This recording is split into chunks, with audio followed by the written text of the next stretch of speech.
Okay, Jody, I'm going to make you the host. Okay, sounds good.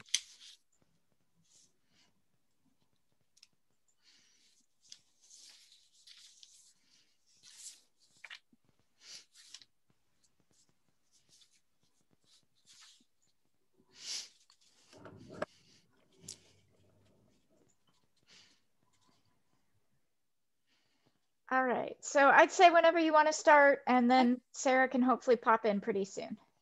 All right, sounds good. Hey guys, I'm going to talk to you a little bit about fluency and comprehension. And so I'm going to share my screen with our PowerPoint, which is right there.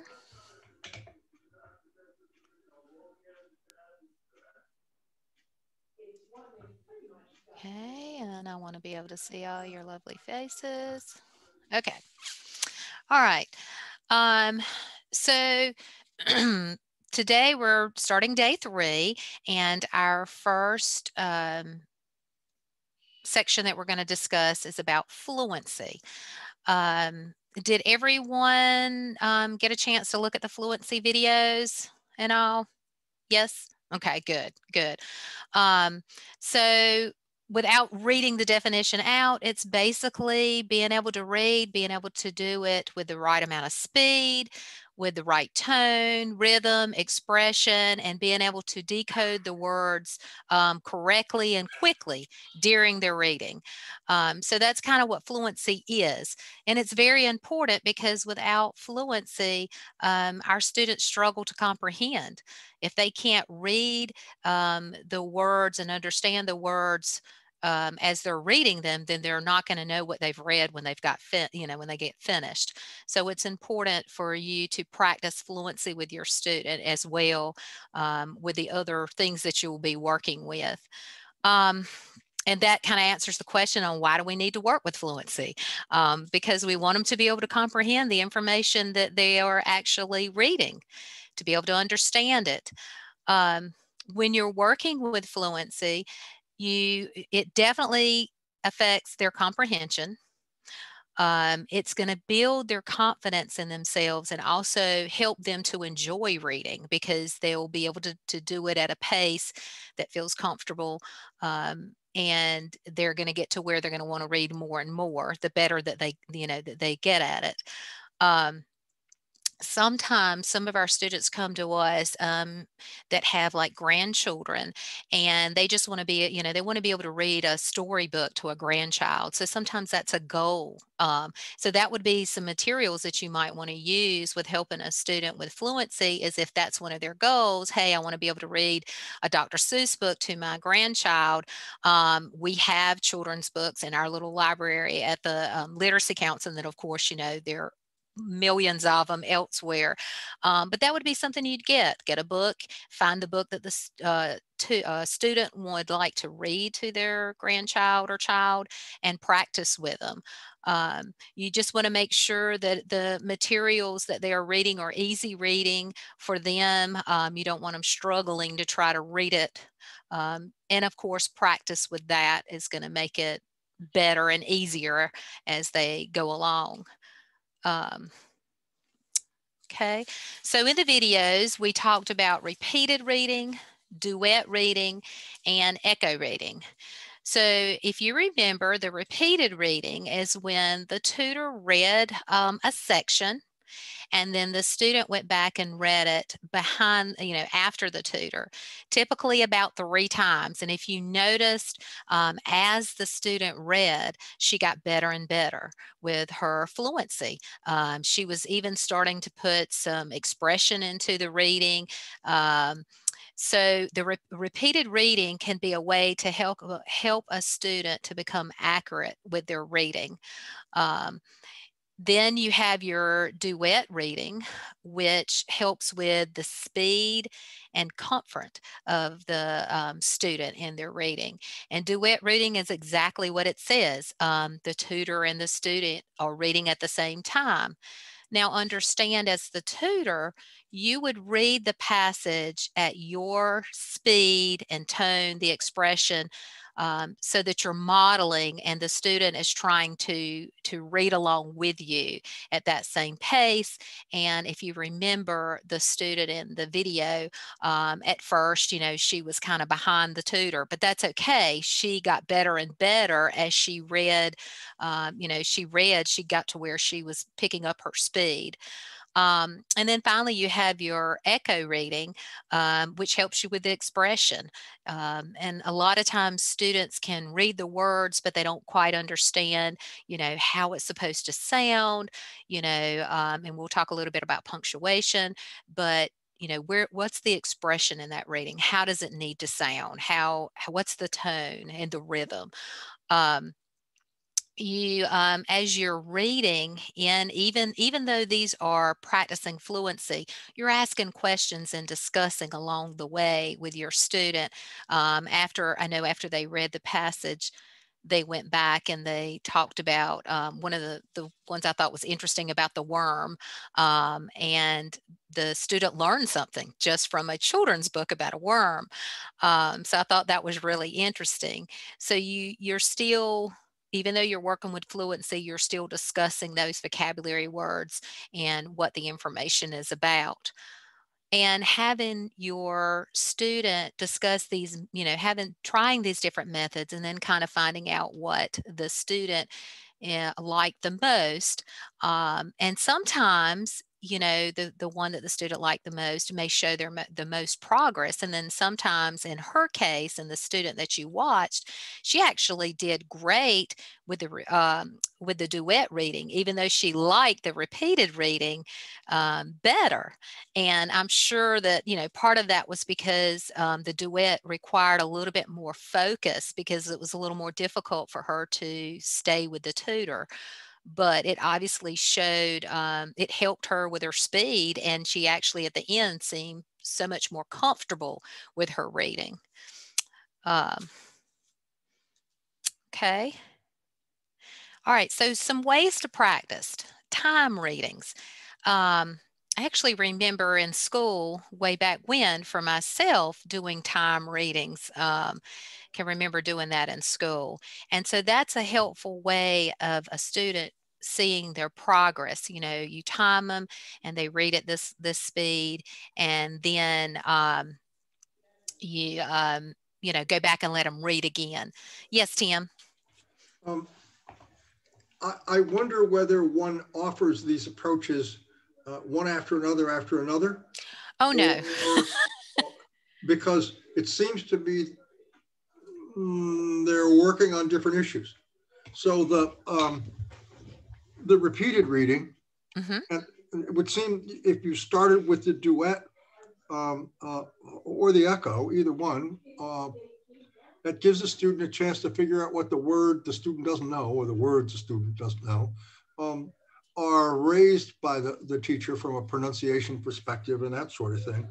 And then in the repeated, then the student has an idea of some of the words and how they flow together, and then it would make it a little easier to use the repeated method after that.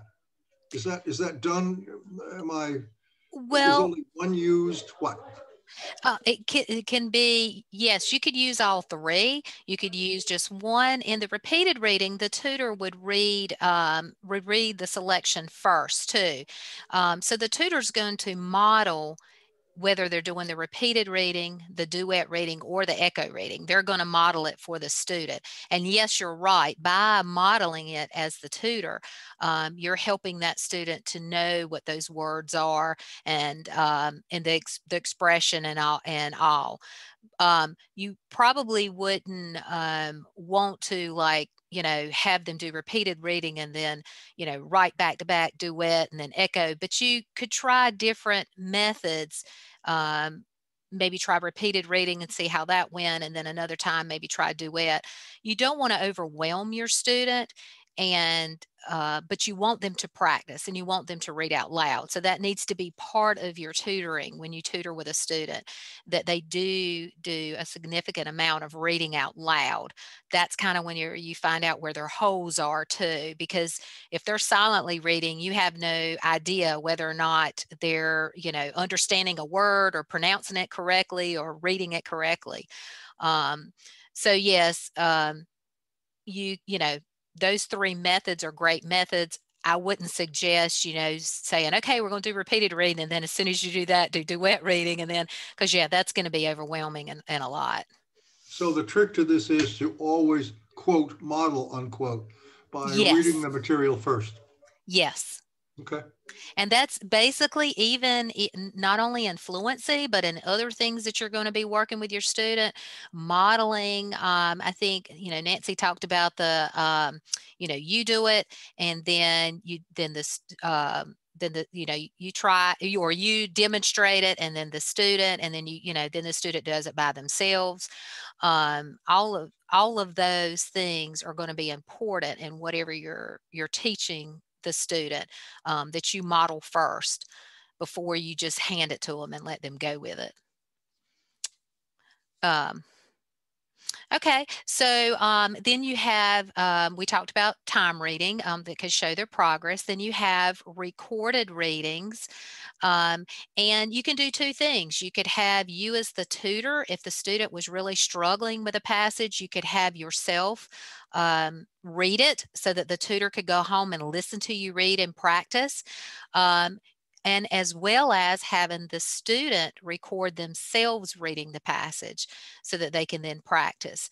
And typically, all of our cell phones now have recording devices on them. So it would be really simple for you to do that, have the student's phone and let them record, either, like I said, or both, record you reading it, and then them reading it, so that would have that to practice with. And then we have what we call the pencil tracking activity sheet, which I'm going to stop sharing and pull up the pencil tracking. And if you look on page, let's see what page, 49 in your handbook, you'll see where it shows the example of the pencil tracking. Now let me stop sharing. Okay, come on.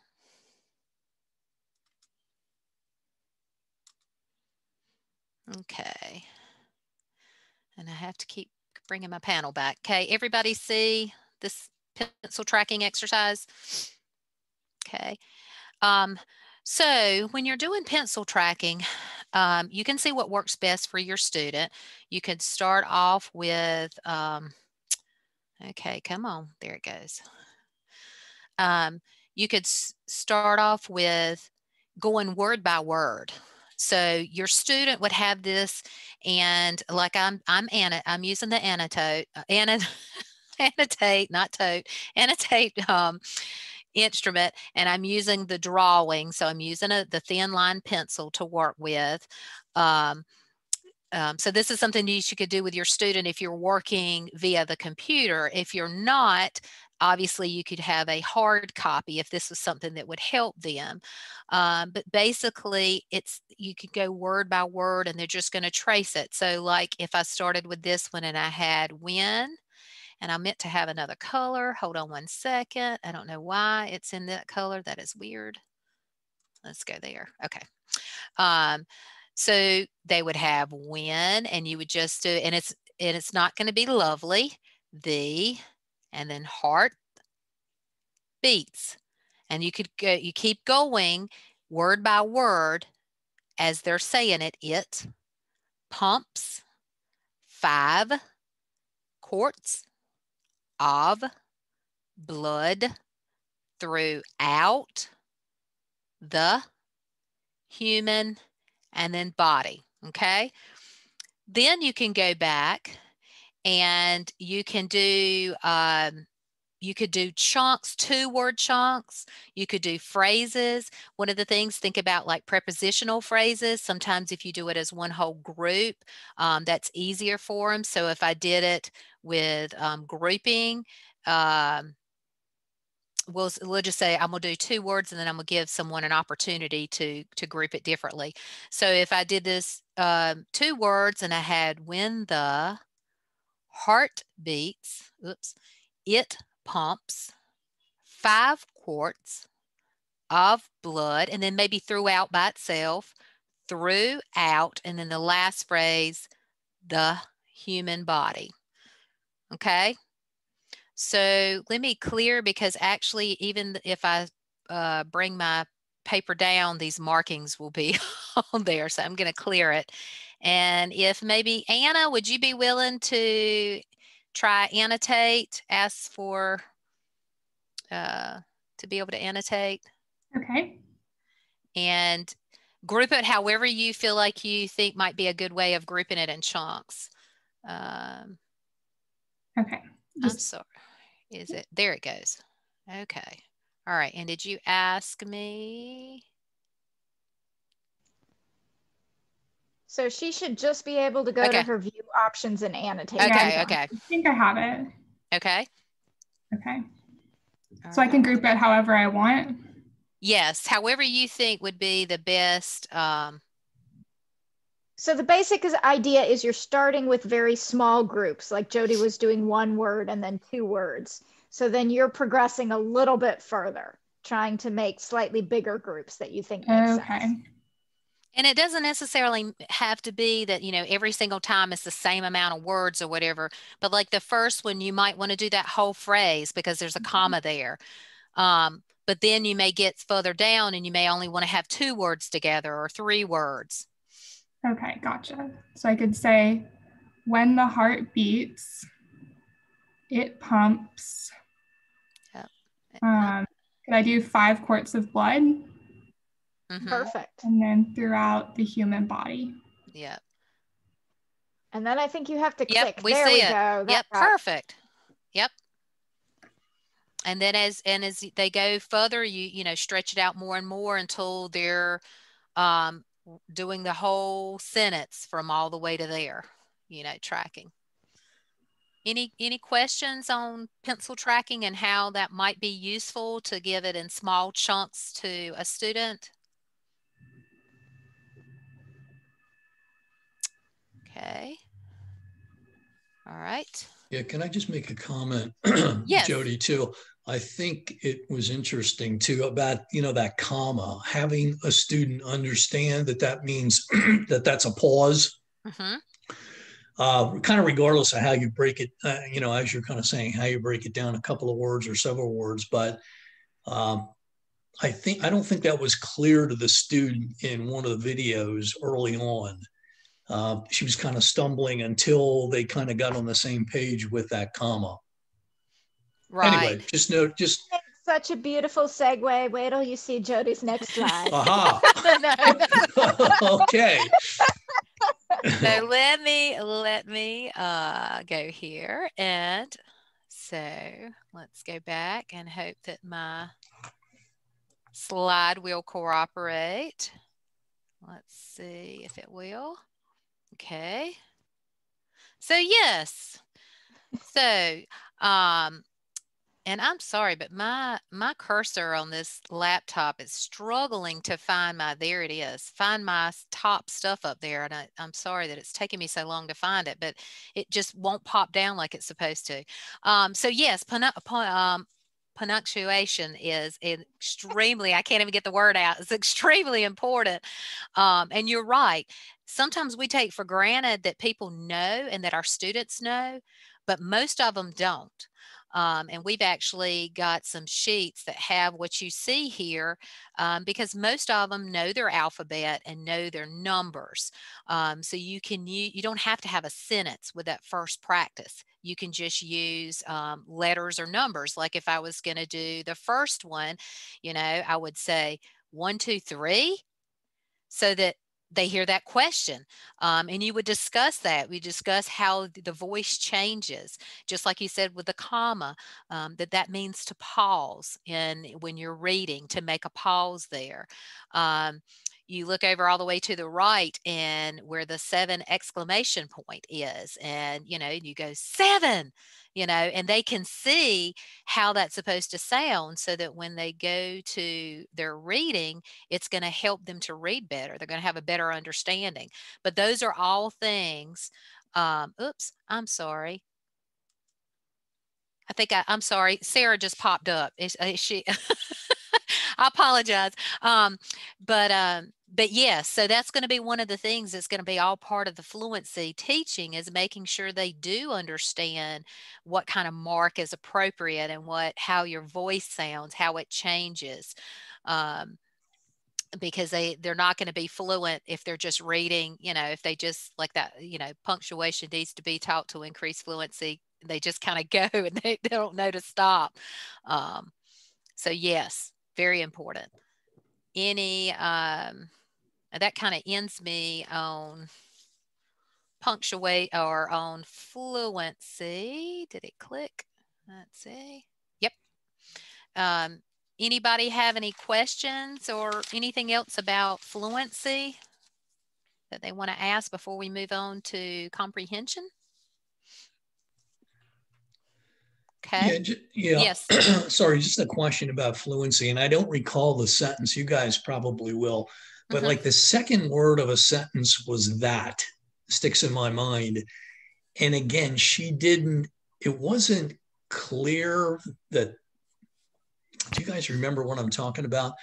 That it was really unusual. The first word and that really didn't flow. You had to say there had to be a few more words in the sentence read before it made sense. I'm sorry, we'll probably get to an example like that, but okay. I don't know. Is that fluency when a word Nancy, I'm not sure what he's asking. Kind of stand alone isn't? So I'm really struggling to remember that in the video. I'll have to go back and rewatch. Okay. But yeah, fluency is just, it is when it has to do with the pronunciation and the sound and the expression as opposed to the meaning. So if the issue is that the sentence is oddly worded, and so the student has to think about how to say it, yeah, that would be a fluency issue. Okay, I think that's what it was. Yeah, I think it was that kind of an example. Okay, thank you. Okay, anybody else? Okay, all right, we're going to look at comprehension. And comprehension is basically just understanding what you read. And sometimes tutors coming into this, they kind of assume that a student, if they're able to read well, that they're understanding what they're reading, but that's not necessarily true. Sometimes they're good at decoding words. Maybe they had phonics and they understand how the process works, but they're not really retaining the information and understanding what they're reading. So it's important as a tutor to try to help students to be able to take the information and actually understand what they're reading and what they're learning about. One of the most important things is anytime you're working on a subject that you're going to read, is finding out if there's any information that the student may already know about that particular subject. Because prior knowledge is going to help them to kind of understand what might be going to come next. So anytime you can use materials that they have existing knowledge on, that's going to make it easier for them to understand and learn. So with comprehension, you've got a process. You've got your before reading, your during reading, and then your after reading. So let me click next. Okay, so we'll look at kind of what the strategies are. When you have material that you want your student to read, you want to have a purpose for it, obviously. And like I said a while ago, background, any kind of prior knowledge that they may have about that particular subject is going to be useful to them understanding more information about it, being able to make predictions. Again, smaller pieces. It's real important with especially our lower level learners to really have their text in small pieces. It's easier for them to read and digest than trying to give them a 2-page, passage and say, okay, read that and then let's go back and talk about it. That's hard to do. So you really want to think about breaking it up in small pieces, asking questions, having allowing the student to ask questions and use, so that they're understanding as they're going along. Taking notes, that's something that students of this day and age, I have a school-age child myself. Taking notes is something that most kids don't get taught how to do, and they don't know how to do it. So we get students, obviously, that have no idea how to take notes. And that can be so useful for them when they're trying to answer questions and things at the end, if they've had practice with that. Summarizing, of course, going back and rereading that information that you've already read, because you might have another question, or you might have an aha moment and say, oh, now I understand what they're talking about, just by being able to rereading. The skills and things, cause and effect, finding the main idea and then the evidence that supports that main idea. That's usually a hard thing for some of our students to do, to find out what is it that I'm reading? What is this talking about? What's the topic here? Fact and opinion.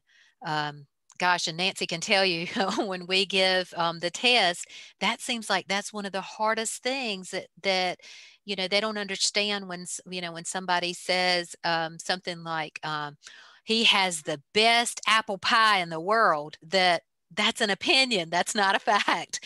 So things like that. Another hard one is the author's purpose. What does the author mean by what they're saying? What is their point?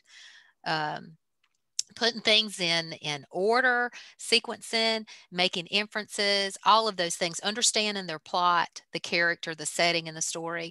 All of those things are the skills that they need in order to comprehend the information that they're reading and answer the questions that are going to come from that text that they're reading. So let's talk about before reading. So I got a question, and somebody can just chime in. So if you are in a bookstore and you're trying to pick something to read, a novel, let's just say, what do you do? Somebody tell me, what do you do when you are looking for that book?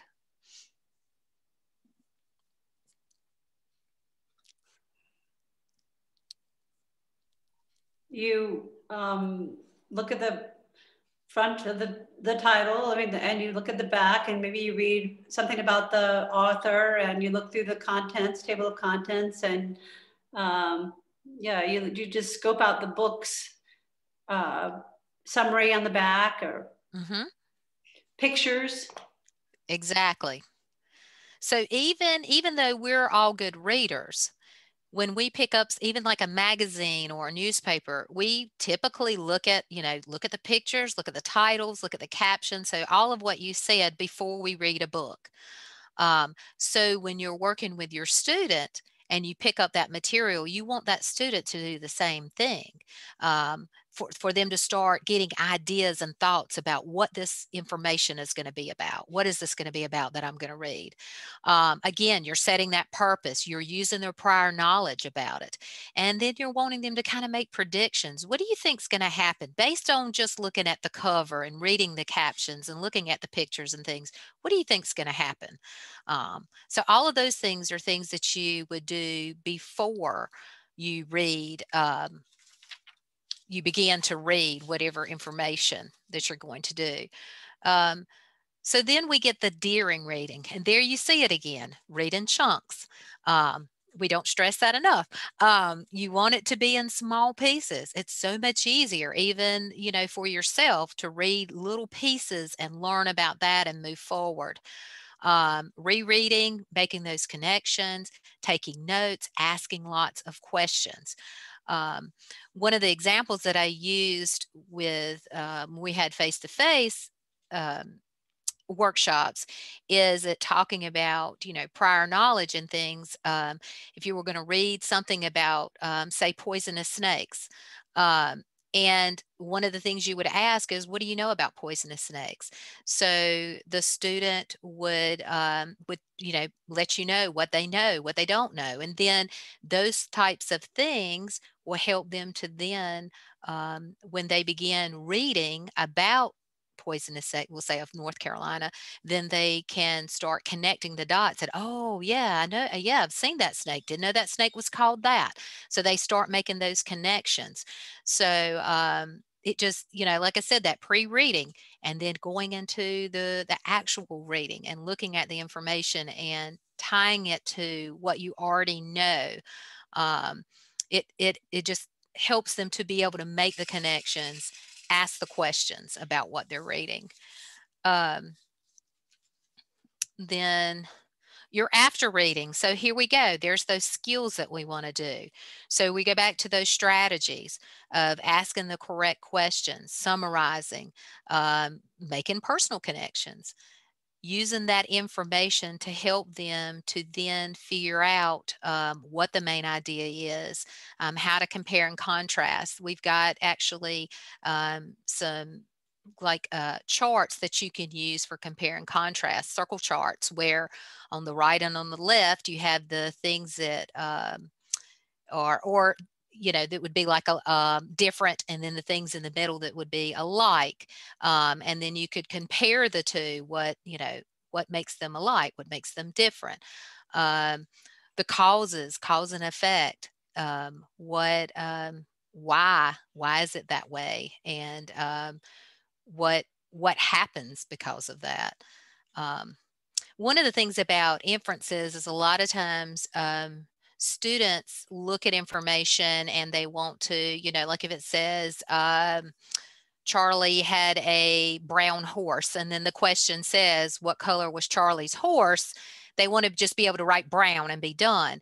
But we want them to be able to learn that the information that they're reading and learning about, that there's going to be questions based on that information that moves them further in their skills and their learning. And then there's that fact and opinion again, trying to understand what's a fact and what's opinion. And if you look in your handbook, pages 59, 60, 61, and 62, this talks about some activities, and there are some pre-reading activities, looking for keywords, pictures, using comprehension questions, your deering questions, reading aloud, reading in chunks, and then after reading, even having something like a personal, like it suggests, like a personal dictionary. If they have vocabulary words that they come across that they don't know, they could have a notebook and keeping these words in there. And then those could be study words, so that, next time you could do, look at those words and discuss what those words meant.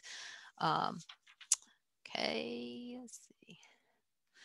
Okay, so here's your level of comprehension, which we kind of already talked about this, the literal things, being able to go there and find the exact answer and write it down, then drawing conclusions, and then the higher level step of getting into that critical thinking step, where they may need to analyze two different sets of information. Some of our GED students, they've got to write an essay.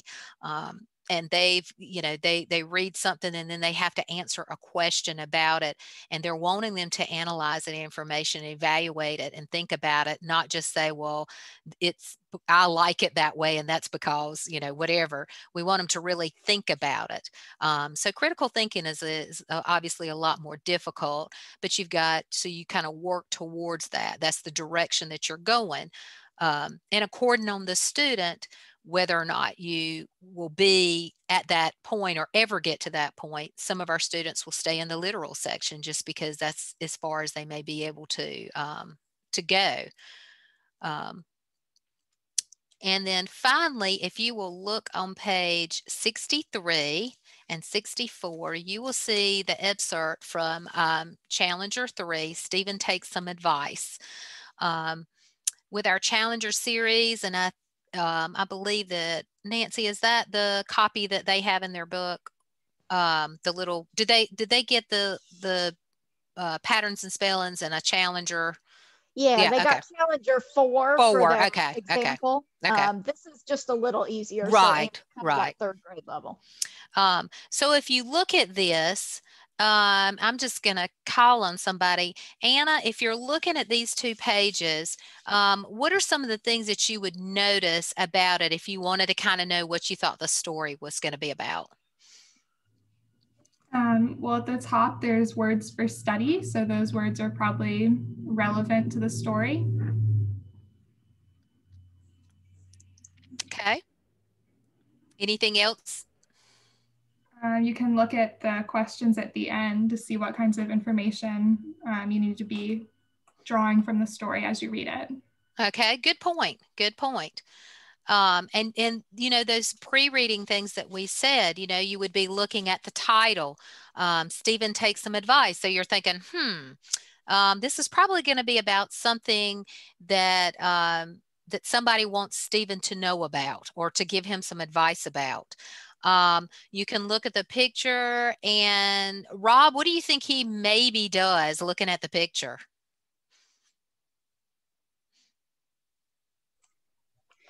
It looks like, yeah, it looks like he might be moving some things, some bundles of some things around there. Okay. In the first picture. I'm not sure. Yeah, it looks kind of, yeah, I'm assuming that might be like the back of his truck, or maybe you're looking in kind of the bed of the back of his truck there and seeing that he's got some things piled up. Okay, good observation. So that would be something that you would do with your student. You know, let them look at the picture, discuss the title. Like Anna said, the words for study. That's a good place to actually start before you read the text, because you may get to, your student may look at this, like the words up there, and maybe they don't know the word carpenter. And so that would be a word that you could discuss about what it means, and being able to pronounce them. Sometimes they look at the words and they just don't know how to pronounce them, but then as soon as you say carpenter, they're like, oh, I know what a carpenter is, but maybe they just can't sound them out or decode them. So looking at those words of study is important. And exactly like Anna said, that's probably going to give you an idea of some of the information that you're going to be discussing. And also, I agree with Anna too. Typically with my student, I do like to read the questions. If you look at the questions on 64, those are basically questions you're going to be able to go into the information and find the answers to. But if you flip the page, on page 65, you see, what do you think? So there's that inferring that we're doing. So that's when the student is taking the information that they've read about and then trying to answer those questions based on what the information is telling them. Now, there's basically not a wrong or right answer in this situation, but you do want to help your student to make a, you know, a good guess of what would make the most sense. You just don't want them to say, like the first one says, do you think the sister's life is in a rut? You know, you just don't want them to say yes and then just move on. You know, you want them to be able to actually use their information to understand that.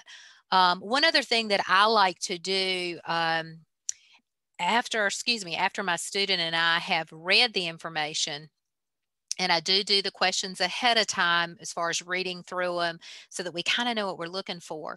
Then I go back with the student, and the student and I, and we work to see, like, where are we going to find question number 1? And, and mark it in their text. Number 1, this is probably where I'm going to find number 1 at. So like number 1 says, what does Stephen Carpenter do for a living? If you glance through the first part of the very first paragraph, someone tell me what the answer would be to that.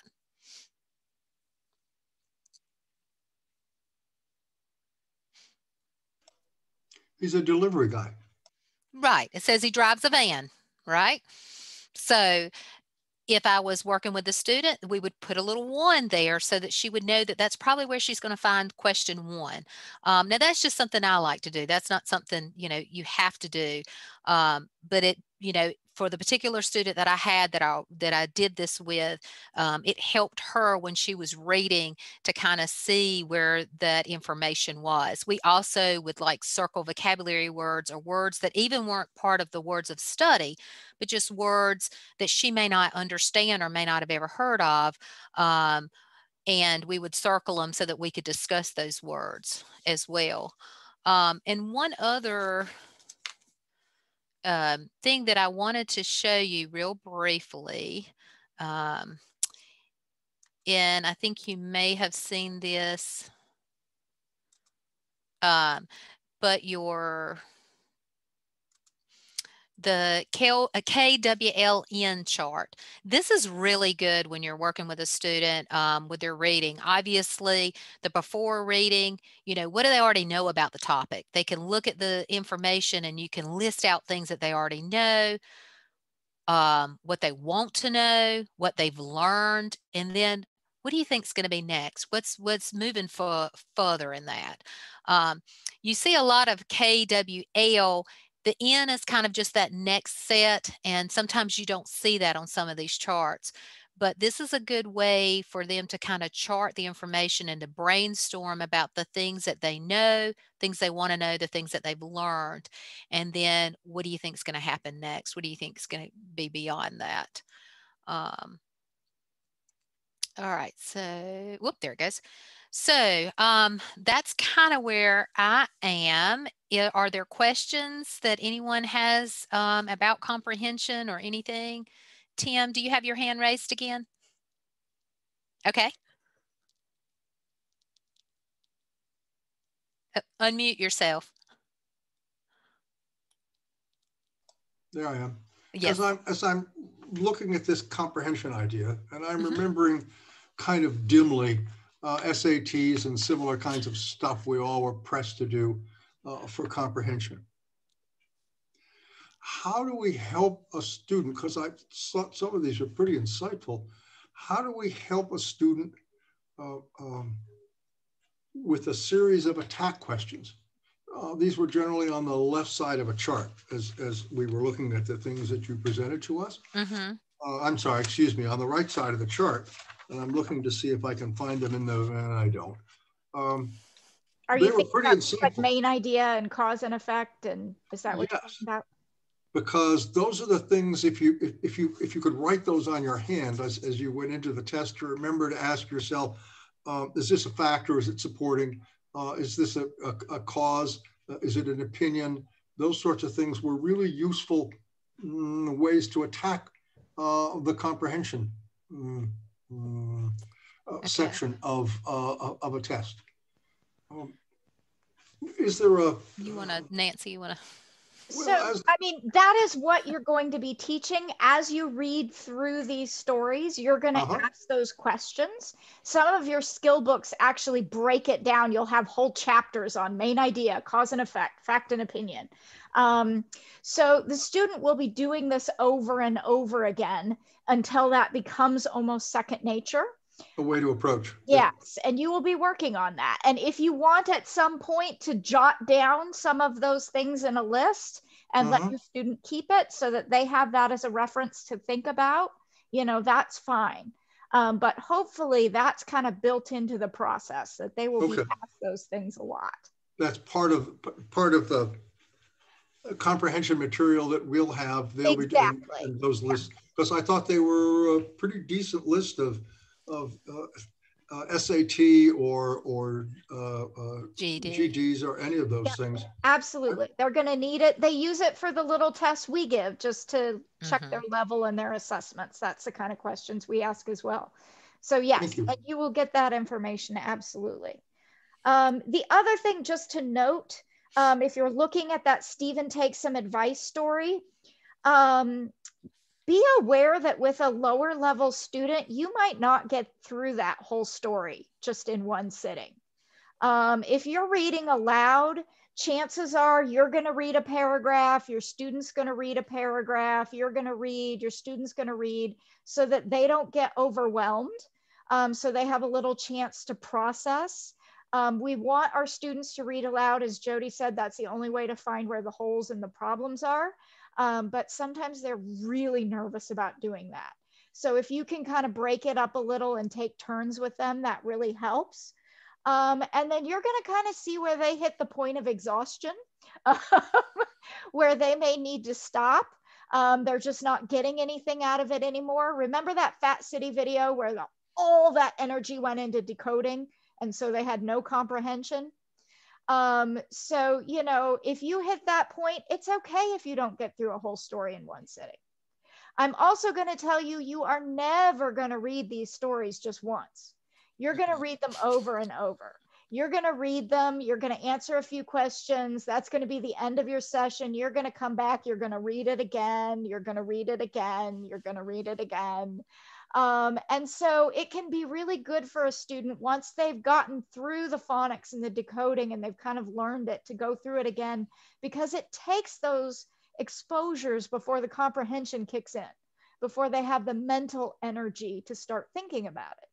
And so sometimes too, if you notice a student just is really not getting any of the answers to any of the questions, you may say, hey, I'm going to read this. You just kind of follow along and sort of look for the answer to this question, and you may do some reading aloud. So just be aware of that, and don't feel like there's some big giant rush or you have to get through the whole story and all the questions and everything in one sitting. Because with a lot of students, especially at the beginning levels, you're not, and that's okay. You want to make sure you're pacing your lessons that fit the best for the student.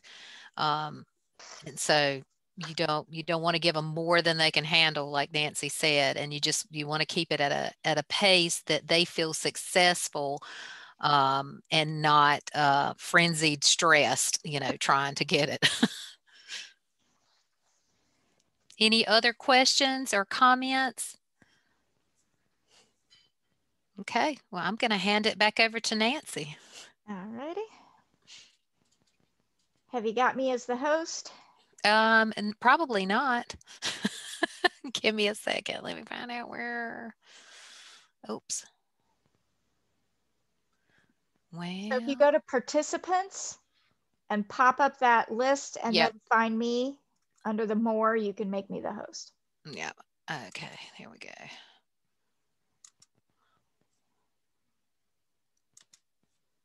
Woohoo! There we go. All right, thank you. I just want to make sure I have access to the recording when we're all done.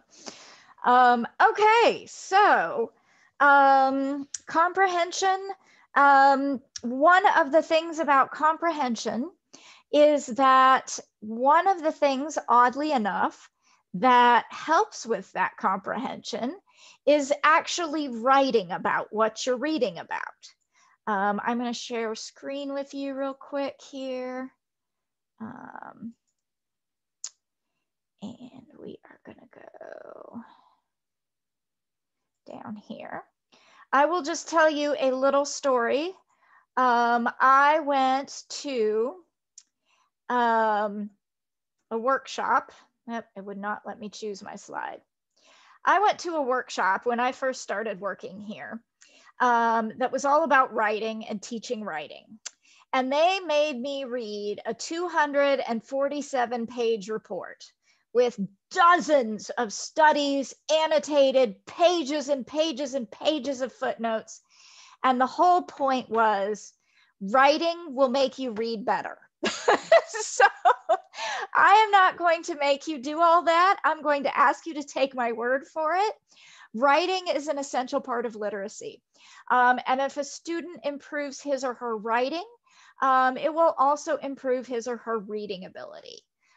Just like improving reading tends to improve writing. They are inextricably linked. That being said, writing is often something that causes our students an enormous amount of anxiety. They hate it. They have bad experiences with it. For students who struggle with learning difficulties, spelling is their nightmare. So anytime they have to actually put pen to paper and spell things, everything gets so much worse. So what we want to try and do is introduce writing have our students do as much writing as possible, but reduce that anxiety, find ways that it can be fun, find ways that it can be useful, and work at a level that's appropriate to the student. So some writing is going to be built in. You just finished looking at those challenger exercises and all those questions. As Jody mentioned, your students will always want to answer with as few words as possible. What color was the horse? Brown. We want to have them answer those questions in their books in complete sentences. We want them to use that question to form the answer. The horse was brown. What does Stephen do for a living? Stephen drives a van. So part of that is going to be built right into your workbooks, and your students are going to have a certain amount of writing practice just as they answer their questions. One of the lovely things about the Literacy Council is that we can provide free books for all our students. They are allowed to write in them. They are encouraged to write in them. They get to mark them, highlight them, underline them, scribble in them, take notes in them, keep them forever. So we really want to encourage that. But sometimes even that can cause a lot of anxiety. So we want to introduce some low-key, low-stress forms of writing where there's not really a right answer or a wrong answer. And one of the ways we do that is with journaling. And so in your handbook, I think journaling is on page 52.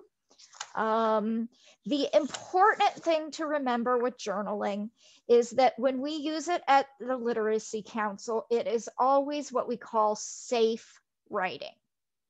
And that means that we do not correct journals.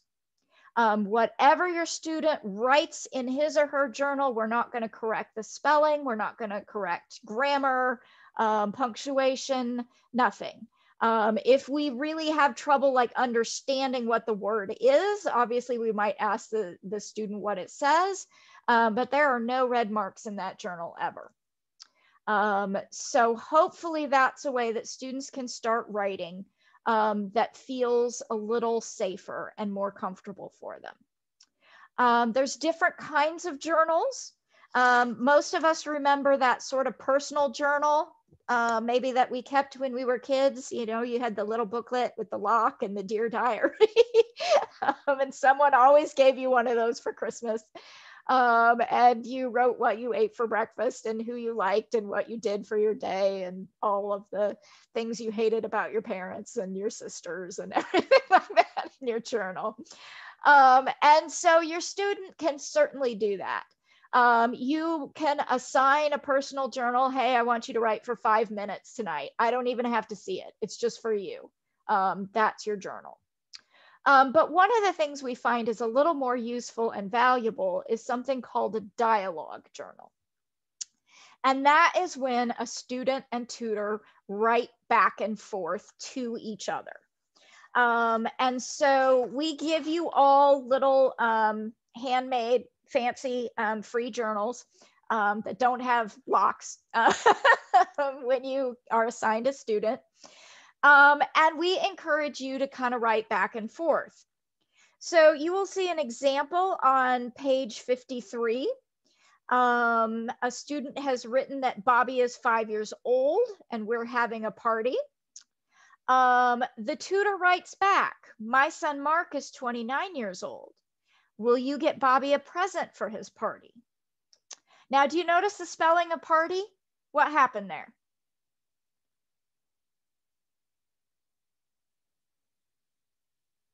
Somebody unmute and tell me about what happened with party. So the student spelled it with an E on the end, but when the teacher wrote it, they used the correct spelling. Perfect. Okay, yes. So when we write to our students, we are going to model correct spelling and punctuation. If the student notices it and asks about it, that's great. Then we can say, yeah, party is spelled with a Y.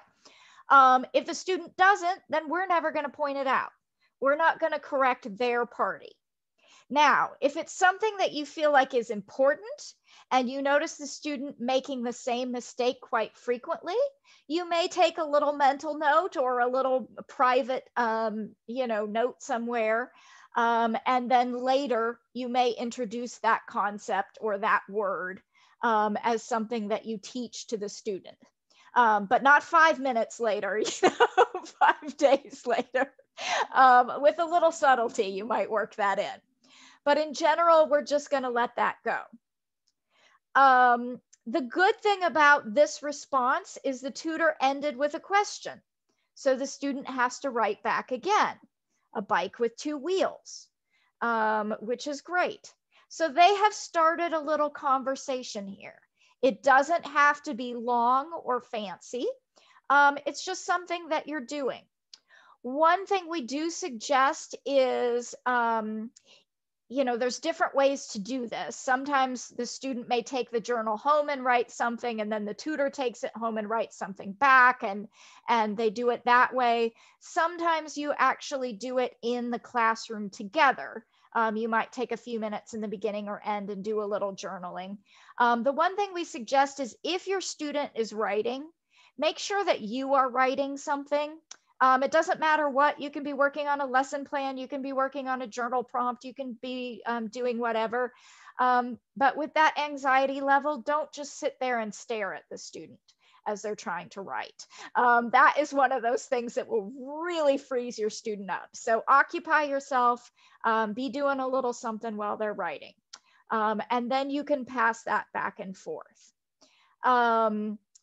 So, that's the kind of thing that, can really help your student get started. Tim, did you have a question? Yes, please. Yeah, go ahead. Have you developed a protocol or approach for doing this sort of journal entry over the internet? Back and forth with the student? Yes, in fact, we are about to do that right now. Oops, I don't have the right slide. Okay. She paid me to ask this question, I want you to know. Yes, well, I'm going to have to minimize my people. Okay, so can you see the dialogue journal entry that says, I am happy to be learning with you today. Today I read all the signs at work. Do you all see that? All right. Would somebody like to write a response to that in the chat box? Oops, I'm having all sorts of problems with my mouse today. I apologize. There we go.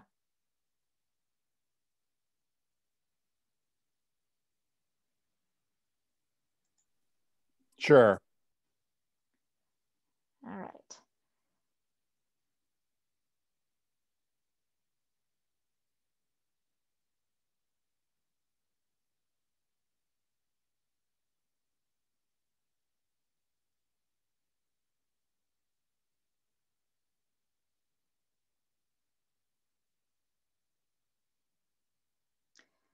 Okay, so we have from Sarah, we have that's great. Do you remember one of the signs you read?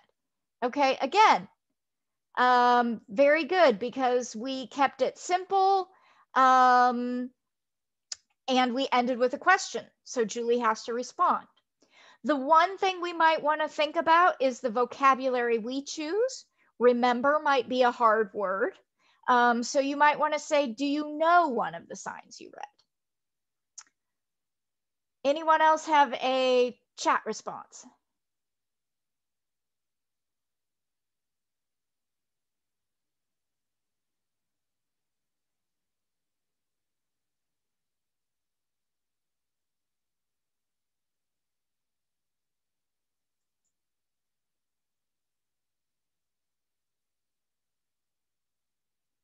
Can I pick on someone? Kevin, give me a, there we go. Oh, we got Rob. It's been fun working with you. Okay, so again, positive.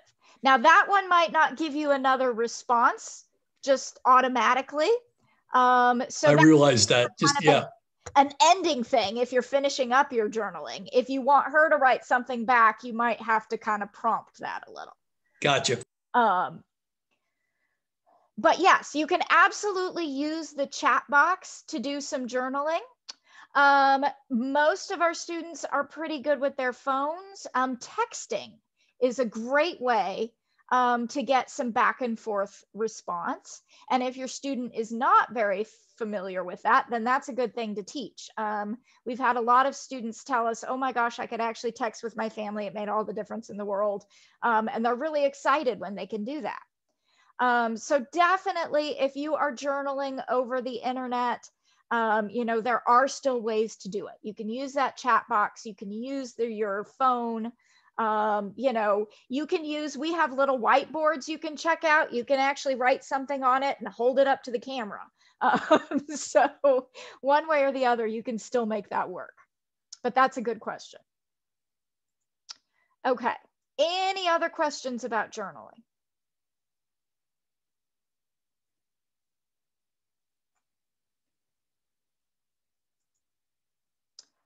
All right.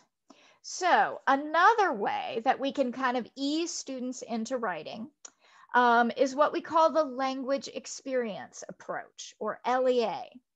And that was the video you watched. You saw it at 2 different levels. You saw that very beginning student with "I like to fish," and he made his sentence and he cut it up into pieces and he practiced with his words. And then you saw Kurt, who was writing about his job and about mechanics and cylinders and calipers and hydraulics and all sorts of things that he was doing with his job. The good thing about LEA is that it's organized around the student's own experience. It's their idea, their words. So it gives the student a voice, and it actually helps them read the story a little more easily than something someone else produced, because they know what it's supposed to be about. So that can be really valuable. When you do LEA, as I'm sure you remember, it's really helpful because it kind of provides a bridge between spoken language and written language. I can't tell you how many times I've had students and I've asked them to write something. I've asked them to write about their family or what they did over the weekend, or, you know, their mother, their kids, whatever it is. And I ask them to write something, and they sit there with that pencil in their hand and they just completely freeze. They can't figure out where to start. They get stuck and worried about their spelling, about essentially the editing pieces of it. They get so anxious that they can't figure out where to start and what to write. And they will tell you, I don't know what to say. I don't know what to say. But most of our students have no trouble communicating orally. If you ask them to tell you, what did you do this weekend? Tell me about your daughter. What do you like to cook? What's your hobby? Whatever it is that you might be asking them to write about, usually they can tell you just fine. They know the answer. It's the writing that causes them problems. So if they're dictating and you're writing as they go, and you produce this piece and you say, hey, look, you did it. You know what to write. You know what to say. Then they start to see that writing can be this process where first you think of the answer. Maybe you even say the answer out loud, and then you start to write. And it becomes a little more natural for them. But if they're not the ones writing it all down that first time, then sometimes that will at least help them get the words out.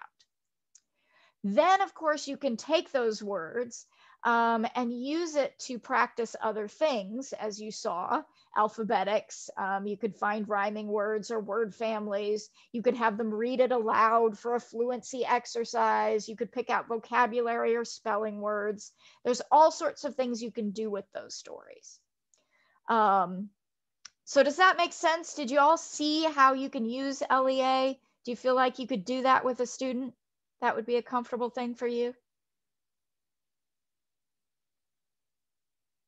Any questions or comments about that? All right. Some other ways to practice writing and to keep that anxiety level down. We want to make sure that our assignments match our students' writing ability. If we have a second grade student, we're not asking them to write a 5-paragraph essay. We want to keep it simple. With beginning level students, you may just be starting with words and lists. You may not even have sentences yet. If you do, they will be very simple sentences. I like to fish, as we saw. But we're going to keep those nice and short and simple. When we were practicing with word families, we talked about writing some silly sentences, you know, the cat in the hat, you know, threw the bat and got fat. I don't know, whatever it is. If it's funny, the student can sometimes remember that and work with that a little better. And again, takes the anxiety off. Real world writing, if they're making grocery lists, if they're filling out doctor's forms or contact forms, something they know why they need to do it and it has value for them, that can help. You can get the student started. If you have a student who really gets stuck, like that one I was telling you about, if you start out a sentence, when I think of my mother, the last time I went to the store, I bought, if you get them started, sometimes they can finish it off and that will really help. So think about that as you get a student started. And of course you can do that at different levels too. You know, once we get into writing paragraphs and we get into writing essays, you know, you can start with kind of a topic. The GED essay will always have you reading an article that's pro something and con something, and you have to analyze both arguments and decide which one is better than the other and why. And so we have this little framework that we give students where it says article 1 is about, and then there's a big old blank. Article 2 is about, there's a big old blank. Article blank is better than article blank because blank. And then, you know, it teaches them how to create that format, how to, you know, summarize, how to argue. And so, you know, you can break it down like that. That can be really helpful. We talked about using the questions in the workbook to help form the answer. You know, what is Stephen's job? Stephen's job is driving a van. The final thing we suggest is, you know, writing. Sometimes it can be overwhelming for the tutor too. It can cause some anxiety. You get something and the student has written it and there are 87 things that are wrong in it. And you don't want to try and correct those all at once. You're not going to worry about every single spelling error, every single grammar error, every single punctuation error. Pick 1 or 2 things that you're going to be working on and just focus on that. Cue your student. Hey, we're going to be writing a little bit, and today I really want you to think about your word endings. A lot of our students totally leave off their word endings. Their S's for plurals, their ings, their EDs for past tense. They just don't get those on the paper. So maybe you've been working with that. And you say, okay, I want you to write me 3 sentences about what you did this weekend, and I want you to really pay attention to your word endings. And maybe that's all you correct that time. It's just word endings. You're not necessarily going to correct every other mistake they made. So, you know, have that opportunity to let the student focus and don't go all Dracula on their paper and correct every single thing, because that can be very, very discouraging and disheartening for them. The other thing is that writing, just like reading, is not automatic. It's a process. And I know, you know, I went through, got a master's in literature in college. I have never written anything. I don't usually even write an email where I don't go back, check it over, look it over, and rewrite it a little bit. Even if you're a good writer, you are probably not going to get it perfect the very first time. We assume that it just kind of spews from you perfectly, but it really doesn't. Most of us go through a process, just like with reading. There are things we do before we write. We brainstorm. we think about, and here's this fabulous little acronym again, we have this SAP. That stands for subject, audience, purpose. What are we going to write about? Who are we writing to? What is our purpose in writing? Because all these things are going to affect how we write. A text that you write your best friend is going to be quite different than an email you write your boss. Your tone is going to change, your vocabulary is going to change, your formality is going to change. If you're writing something to entertain, that's going to be different than if you're writing something to persuade. If you're just giving information or a summary, that's different than making an argument. So we want to have that subject. We want to narrow down that subject. We want to think about the things we are going to say, how we're going to say them, who we're saying them to. And then we are going to start that writing. And here is where our students get so hung up. They want to go directly to that final stage where we worry about our grammar and our spelling and our punctuation. And they get all worried about that, and it freezes them up so that they can't actually get the writing on the paper. So one of the things we always say is once you've put a little thought in it, you know, if you're a more advanced student, maybe you even make a little outline or a little chart or graphic organizer. You just want to start writing. It doesn't have to be perfect. We don't care if it's all organized perfectly at this point, if it's spelled perfectly. We just want to get your ideas on the paper. Just get them out there. And that is kind of our during writing piece where we're just putting them out there. I had a GED student who got so nervous with her writing that she would write, she had 45 minutes to write her 5-paragraph essay, and she would maybe get through 1 paragraph because she would write it and rewrite it, and she would stress out about it, and she would worry about her words and her spelling. And the problem is with the GED, if you don't get a certain amount of words on the paper, they just throw it out and they don't even grade it. So we used to do these sort of stream of consciousness exercises where I would have her just write in a journal and just spew out everything that she could possibly write as fast as she could, so that she could just get used to writing and not worrying about whether it was perfect. But for a lot of our students, that's an issue. So you definitely want to emphasize, hey, you don't have to worry about spelling it right. As long as you know what that word is and you can go back and you know, read it later, you're fine. Get that writing on the page. Then once we've got it all down there, that's when we go back. Or after writing is when we rewrite and edit. That's when we go to the dictionary or our phones and we look up how to spell words. That's when we ask questions. That's when we think about paragraphs and organization, or sentences and grammar or punctuation, depending on the level the student is at. But we're not going to worry about that the first time. The first time is just getting it on the paper. So if you think of that writing as a process, if you teach your student how to edit, to look at things like, you know, did I spell words right? Does it make sense? Some of our students have never gone back and reread what they've written. That's a totally foreign concept to them. If they go read it out loud, a lot of them find their own errors because they realize, oh, that's not what I actually wrote.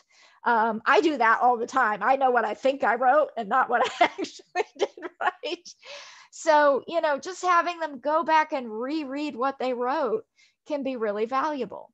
And then maybe trying to figure out, okay, do I have a topic sentence? Do the sentences that follow that fit that topic sentence? You know, all those editing pieces, they come later. Does that make sense to everyone? Do you see how that would be part of the writing process? We find that, like I said, a lot of our students don't like to write.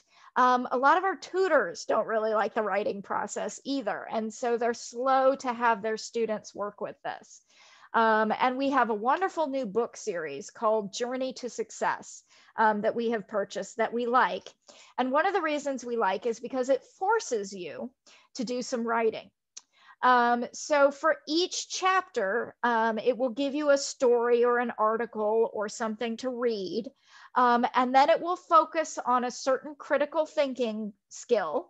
You know, maybe it's cause and effect, maybe it's main idea, maybe it's sequence, whatever it is. And you will answer questions and you will focus on that during the reading, and you will learn how to do that. And then it will turn it around, flip it over, and you will have to write with that concept. So you will have to brainstorm some cause and effects and then write about that. And so it's a really good way of mirroring that and reinforcing what your student is learning. So it really works well with that, you know, reading, writing, reinforcing each other. So for a lot of our students who are GED bound in particular, and that is one of their goals, because we know they're going to have to write that essay and we know that's going to be an important part of what they do, we assign that book so that you have some help bringing that writing into it. Any other questions about writing? Any comments?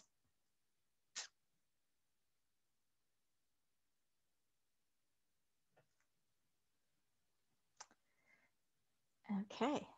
Well, I cannot believe this. This has to be the first time in history we have actually finished a little bit early. So if you have questions or comments, please let me know. Does everyone feel clear about the homework that they are supposed to be doing for day 4? Y'all good with that? Tim, I see your mouth moving. You're muted. What have we got? Yes, I'm saying no, I don't really. You muted yourself again. Sorry, I lost you. No, I'm not sure about my homework assignment for Thursday. Day 4. So am I looking at skill book questions, or that's my target? Yes. So you are going to be, there is a little bit of reading that you're going to be doing about lesson planning. So you are going to be reading in your handbook. And then you are going to be using your assigned book, whether it was patterns in spelling. Let me check for you real quick. Yes, you are patterns in spelling. So you are going to answer those skill book questions for patterns in spelling. Wait a minute. Alrighty. There it is, patterns in spelling. Okay, good. So you'll answer those skill book questions for that. And then using both those little books, your Challenger and your patterns in spelling, you are going to fill out that lesson plan for Max Reynolds that I emailed you. Okay. Any other questions? All right. I'll just say, Tim, this is Sarah. I actually have already done the homework because I just had to get on top of it.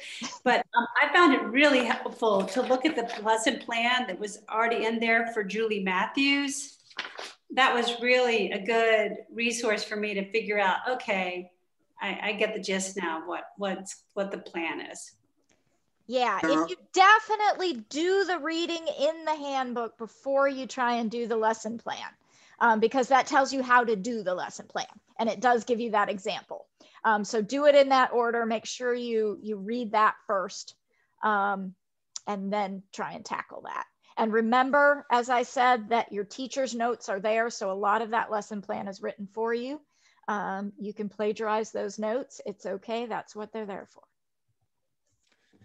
Hey, Nancy, do we send the skill book questions in before Thursday night, or and then along with the lesson plan? You get to keep. We're going to kind of work on that together. So we want you to write some notes, but I'm not actually asking you to turn those in, but I am asking for the lesson plan. I want a chance to kind of give everyone's lesson plan a quick peek. So I gave you that template. You can hopefully fill it out in Word. If you don't have Word and you need another format, holler at me. But you should just be able to fill it out in that document and then send it back. So you don't need a printer or a scanner or anything like that. You should just be able to kind of pop it through there. Okay. And we're using both skill books Yes. So there to will do be that. a little piece on Challenger and a little piece on patterns in spelling, because that does tend to be how we usually teach in a lesson, is we try and spend some time on phonics and some time on the reading book. Okay. Yep. Thanks. All right. I'll just say, don't stress too hard on making your lesson plans. I feel like people get a little overwhelmed when they look at it, but just kind of follow the format and jot down, you know, the pages and the things that maybe you're going to be talking about, and also understand in the real world, you may not get through all those things that you have listed on that lesson plan in one lesson, but at least you'll have plenty of things. You always want to have, you know, more than you need for a lesson, because you don't want to be left sitting there with nothing to do. Yeah. And also remember, just like we were just talking about with writing, this is a draft. Nobody is expected to have a perfect lesson plan. We're doing this in kind of a weird order. We haven't gone through it together before we make you do it. This is just a draft so that we have something to discuss and kind of work off of. So don't feel like it has to be perfect or that you have to have it all mastered. Okay. Well, then, ladies and gentlemen, first early class ever, I am going to go ahead and let you go if you don't have anything else. But feel free to reach out as we approach Thursday if you need anything or anything like that. Okay. Thanks. All right. Thank you.